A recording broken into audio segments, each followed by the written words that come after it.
मलिका स्वानंदीला चिडवायला गेली, पण नेमकी मलिकाची जिरली. नमस्कार मित्रांनो, या मालिकेच्या आजच्या भागामध्ये नक्की काय घडलं चला तर बघूया. मलिका जाते आणि स्वानंदीला म्हणते, किमया माहिती ना तुला? स्वानंदी खुनेने सांगते, नाही.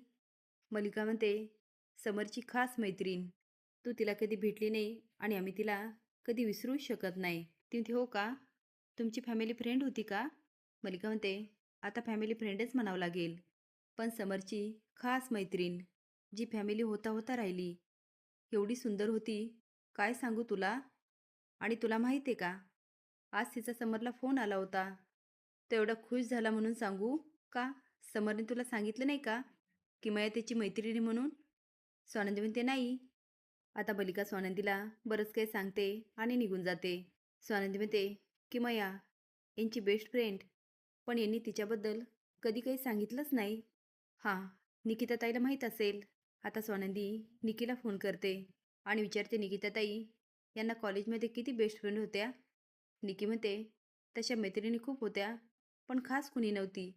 का गं स्वानंदी, काय झालं? तू अशी का विचारते?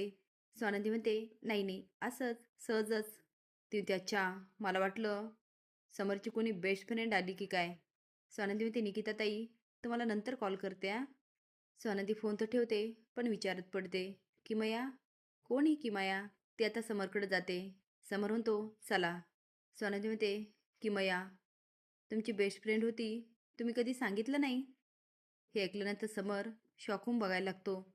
मलिका आणि अर्पिता लपून बघत असतात.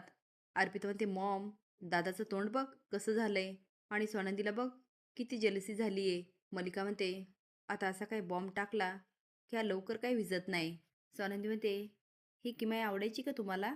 आणि जर आवडत होती तर तुम्ही लग्न का नाही केलं? नाही म्हणजे काही प्रॉब्लेम झाला का? त्यामुळे एवढे वर्ष तुम्ही लग्न नाही केलं का?